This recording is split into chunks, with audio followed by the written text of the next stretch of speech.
दार्शनिक अंदाज।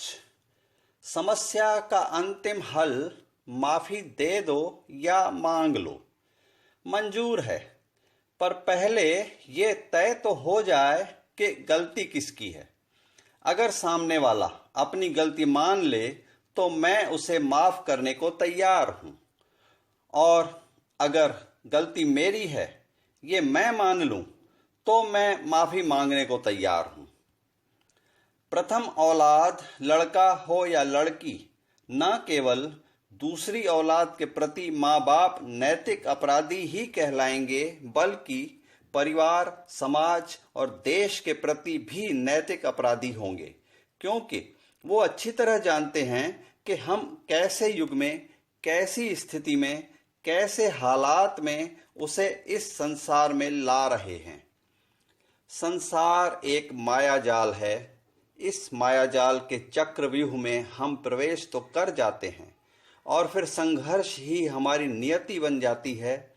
चक्रव्यूह से बाहर कुशलता से निकलने की कामयाबी का एक ही मंत्र है, इंसानियत के धनुष को धारण करके इंसान के रूप में अमरत्व प्राप्त करना। किसी कठोर से कठोर हृदय बाप की बेटे के प्रति संवेदना कैसी है, यह उसके हृदय को टटोल कर तब देखा जाए जब उसे मालूम पड़े कि बेटे को कोरोना हुआ है। बीते हुए कल का कर्ज उतारने में जब हम आज को खर्च करते हैं, तब हम आज को कर्ज में ढाल रहे होते हैं और तभी हम आने वाले कल को गिरवी रख रहे होते हैं। इस चक्र को समझना होगा। यह दर्शन केवल रुपयों पैसों पर ही नहीं, बल्कि कर्म, व्यवहार और रिश्तों संबंधों पर भी लागू होती है। हमें प्रयास करके आज को कर्ज मुक्त रखना होगा, तभी भविष्य को गिरवी होने से बचा सकते हैं। ज्ञान ग्रहण करने के लिए उम्र की कोई सीमा नहीं होती, तो पढ़ने लिखने की संकीर्ण हदों से भी बाहर निकलना होगा। हदों के अंदर की पढ़ाई जानकारी का ढेर तो हो सकती है, परंतु ज्ञान का पुष्प नहीं हो सकती।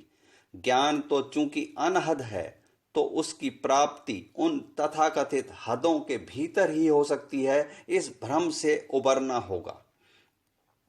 वो फायदा कारक अक्लमंदी या समझदारी जो चालबाजी, धूर्तता या काइयेपन पर टिकी हो, उससे लाख बेहतर होगी वो मूर्खता जो सच्चाई, ईमानदारी या भोलेपन और सादगी को दर्शाती हो, फिर भले ही वो नुकसानदायी ही क्यों न हो।